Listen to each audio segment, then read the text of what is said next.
You know, when you walk into a professional's office, like a high-powered lawyer, a specialist doctor, or a corporate executive, the very first thing you usually see is that wall of framed credentials, those heavy gold embossed degrees.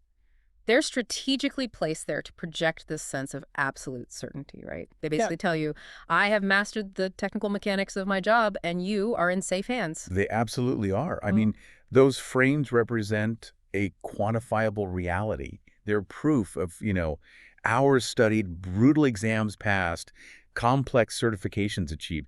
It's incredibly comforting to look at that wall and believe that competence is just a reliable math equation. Right, like you put in the technical work, you get the right result. Exactly. But then you actually have to sit down and interact with that person. And maybe it happens to be one of the worst, most stressful days of your professional life. Suddenly, all those gold sealed certificates don't mean a single thing if the person sitting across the desk from you treats you like a mere line item on a spreadsheet or just, some annoyance they have to deal with before lunch. It's a profoundly jarring disconnect. You expect a master of their craft, but you get someone who just completely lacks basic human warmth. And that disconnect, well, that is the absolute definition of the credibility paradox we're analyzing today. Welcome to our deep dive. Today, we are exploring a massive shift in what makes a leader truly effective. We're looking at this specifically through the lens of human resources, using a piece of research by Dr. Jonathan H. Westover. It's titled Experience Without Empathy: Why Technical Mastery Alone No Longer Defines HR Leadership Credibility. And this is a really critical piece of research because it looks at a sector, human resources, that deals with the absolute most volatile, unpredictable element of any business on Earth, which is human beings. Our goal today is to synthesize Dr. Westover's findings and figure out exactly why highly credentialed professionals so often fail at this specific hurdle. Right. We want to understand the actual mechanics of how interpersonal treatment directly hits a company's bottom line. And while our source text focuses heavily on HR as we go through this, you're going to quickly realize that these insights apply to literally anyone in a position of authority. Oh, for sure. The lessons here are universal for any management structure. So let's start with the core problem here.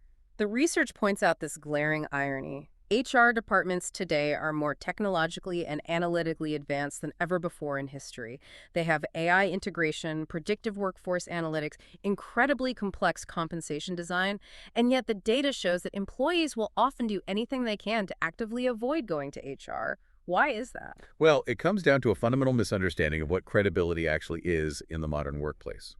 The research makes a vital distinction between two things: technical credibility and relational credibility. Okay, let's unpack this. So technical credibility is exactly what you just mentioned. It's knowing employment law inside and out, mastering organizational design, understanding all those complex analytics. That is just the baseline. But relational credibility, that's the interpersonal dimension. It's the ability to signal genuine respect, fairness, and concern for another person's well-being. I love that distinction because it instantly makes me think of a medical scenario. It's like having a brilliant surgeon with zero bedside manner.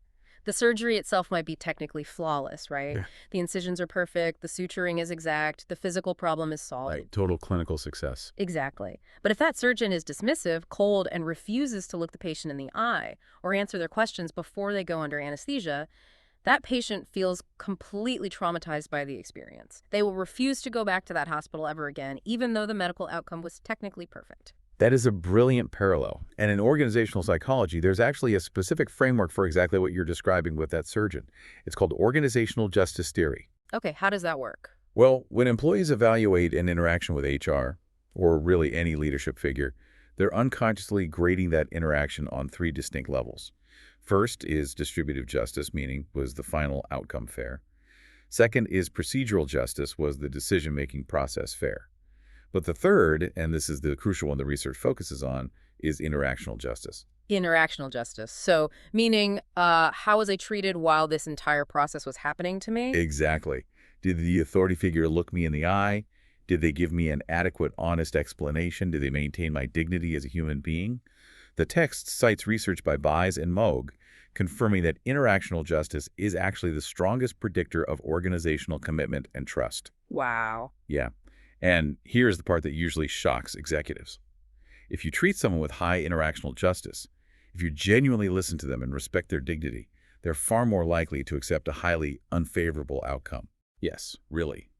They might absolutely hate being denied a promotion or even being laid off, but the research shows they'll accept it without retaliating, as long as their dignity was preserved during the conversation. So, if interactional justice is the primary thing preventing an employee from retaliating against a bad outcome, what happens when a leader completely ignores it? Because, a lot of old school executives might hear the phrase interactional justice and think, well, that's just a fancy academic term for hurt feelings. We're running a competitive business here, not a therapy group. Do we actually see the financial fallout of those hurt feelings on a company's balance sheet? We absolutely do. Hmm. The fallout is highly quantifiable, and it destroys value rapidly.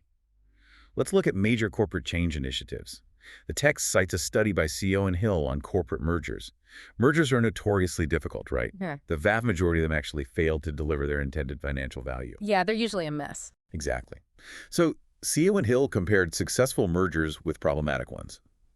The HR leaders who focused exclusively on the technical integration, the spreadsheets, the system migrations, the legal compliance, they saw massive spikes in voluntary turnover and severe drops in productivity. Because they ignored the human friction. Precisely.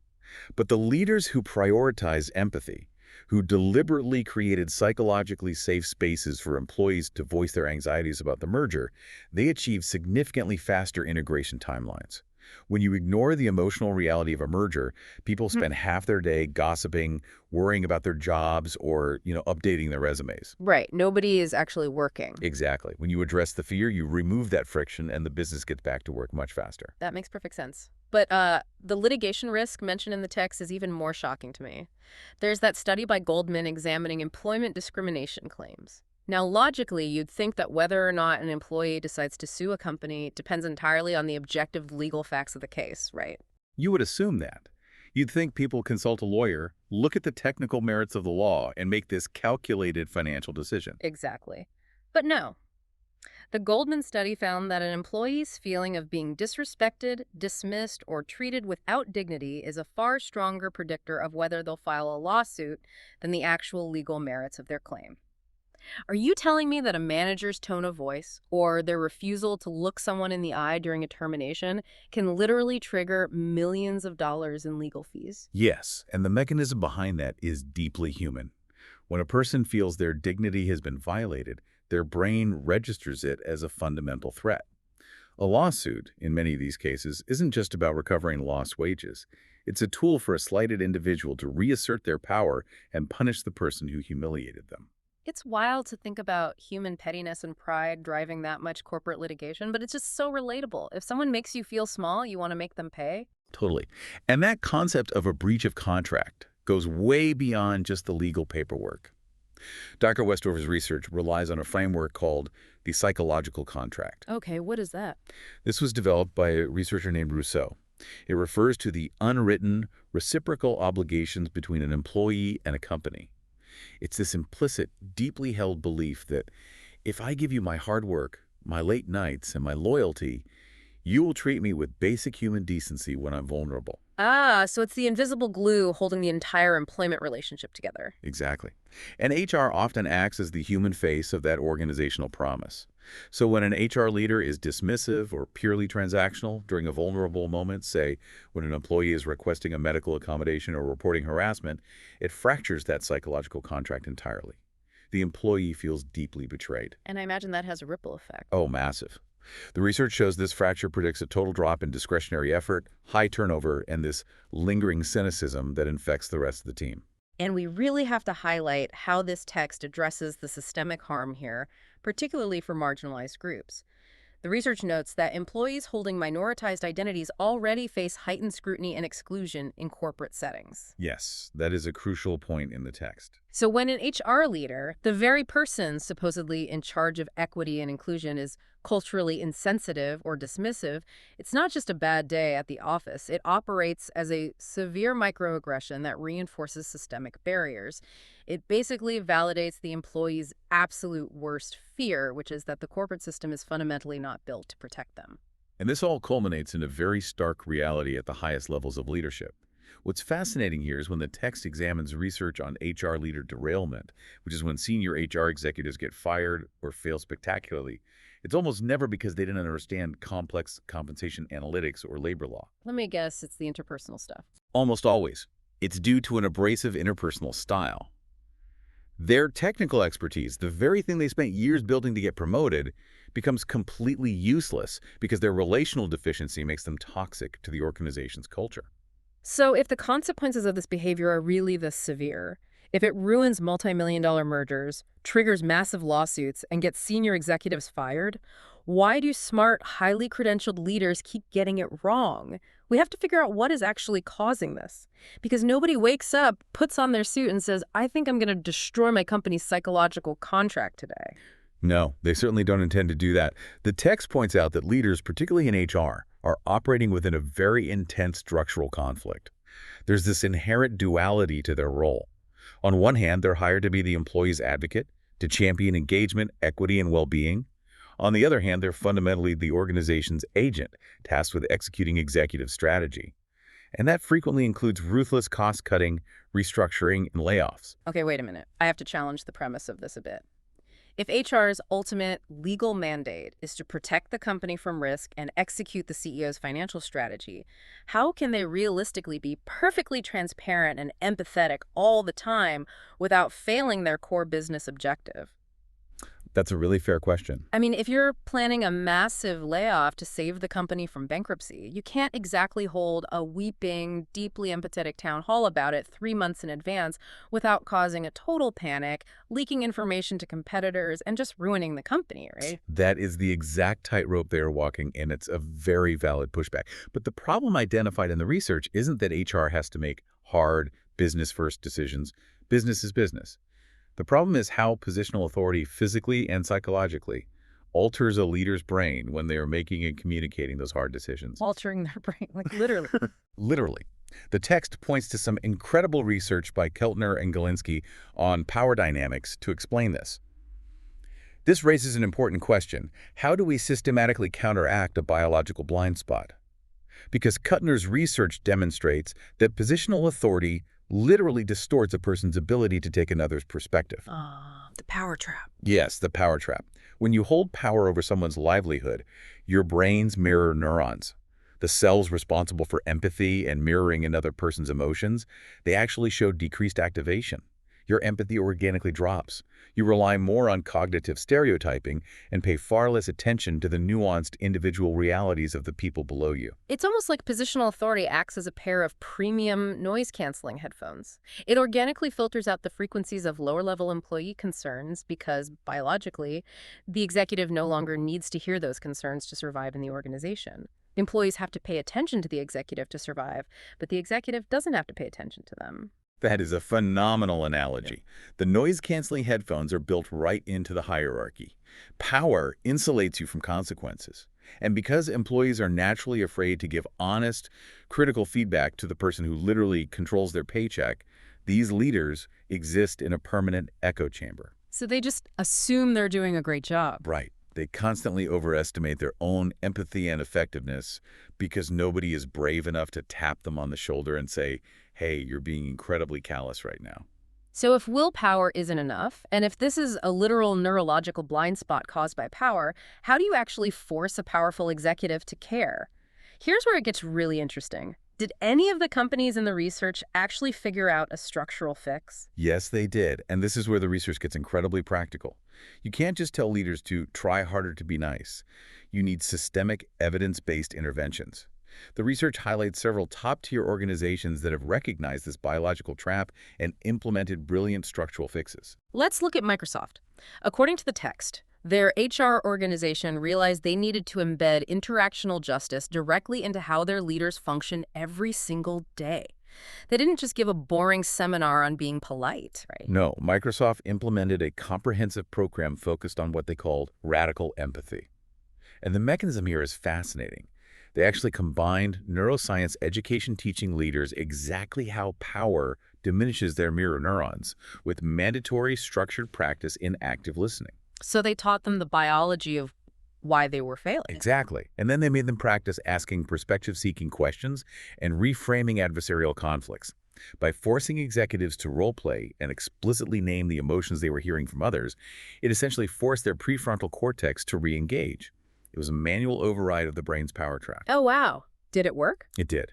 The result was a massive, measurable drop in employee escalations to senior leadership. It's basically physical therapy for your empathy muscles. Now, what about Pixar?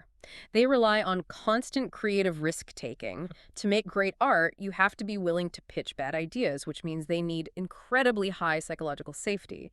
But how did they actually build that? Pixar's HR department created forums explicitly focused on candor with care. But crucially, they didn't just tell employees to be brave and speak up. They knew that wouldn't work. Instead, they focused entirely on the leaders. They trained their HR leaders and executives in non-defensive responses. Which is so incredibly hard to do. When someone criticizes your work or your policy, the biological instinct, like the fight or flight response, is to immediately defend yourself and explain why you're right. It's a deeply ingrained survival mechanism. But Pixar recognized that if an executive reacts defensively to a complaint, the psychological safety of the entire room collapses instantly. The noise-canceling headphones go right back on, so they explicitly trained leaders to validate concerns first and respond with curiosity rather than justification. That's a huge culture shift. It really is. They taught them how to regulate their own nervous systems when challenged. It built a culture where creative risks and honest feedback could flourish alongside deeply respectful interpersonal norms. Now, I want to talk about Starbucks in 2008, because this directly addresses my earlier pushback about the reality of corporate layoffs.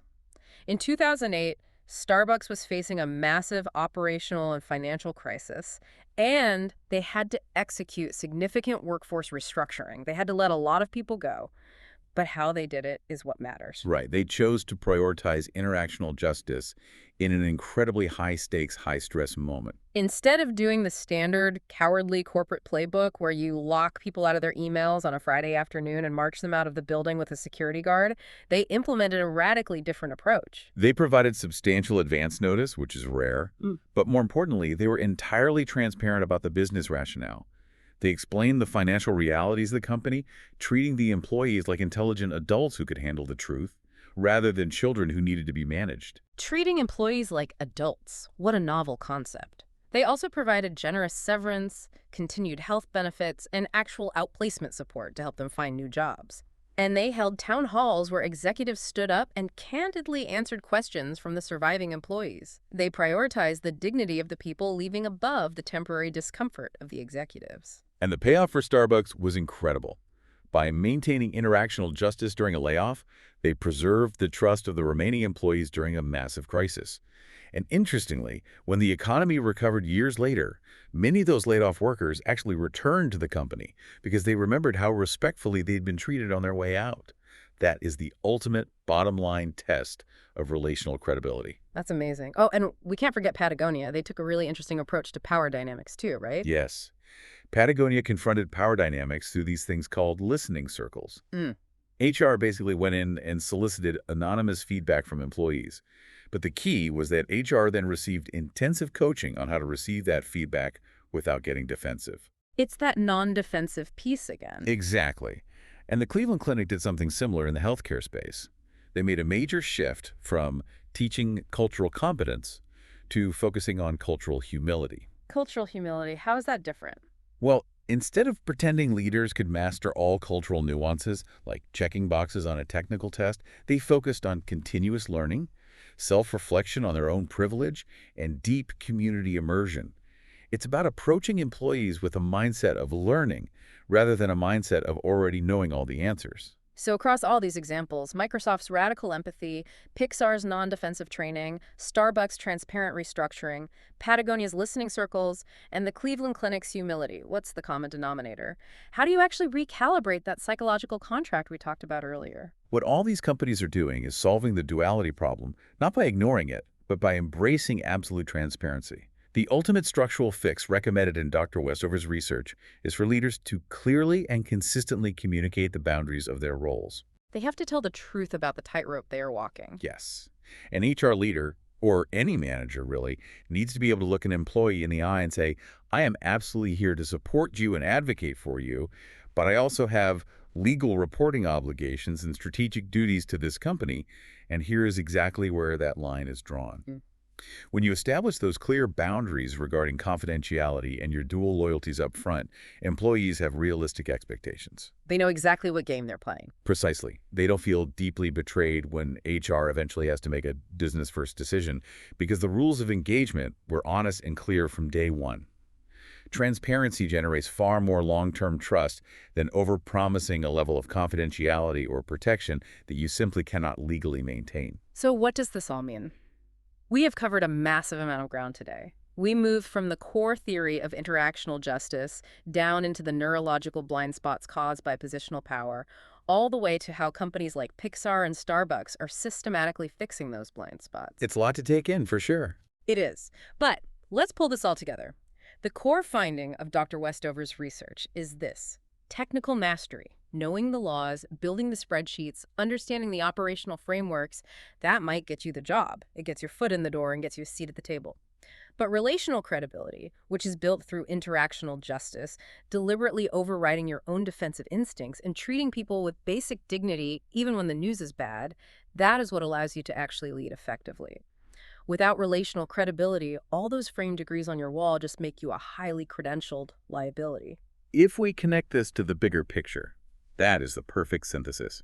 Technical expertise is the absolute baseline of modern work, but interpersonal integrity is the ultimate differentiator between a manager and a leader. We have to stop treating interpersonal skills as fluffy, soft skills or innate personality traits that you either have or you don't. Right, they're actual skills. Exactly. The research proves they are hard, measurable competencies that require deliberate cultivation, neurological awareness, and systemic accountability. And while this text focused heavily on human resources, the mechanics of power, empathy, and dignity apply to every single management structure on the planet. Which brings us right back to you listening to this. You might not be an HR executive navigating complex labor laws or executing a corporate merger, but you almost certainly hold positional authority somewhere in your life. Maybe you're a mid-level manager, maybe you're a senior team member mentoring a junior colleague, or maybe you're even a parent or a community leader. Authority is everywhere. It really is. And the research we explored today proves that power naturally and biologically erodes your ability to take another person's perspective. It acts as a pair of noise-canceling headphones, insulating you from the realities of the people below you. So think about the environments where you hold the power. What crucial, necessary feedback are you completely missing right now simply because your authority is silencing the people around you? And more importantly, what structural steps are you going to take tomorrow to take those headphones off and make it safe for them to finally tell you the truth? Thank you for joining us on this deep dive. Keep learning and stay curious.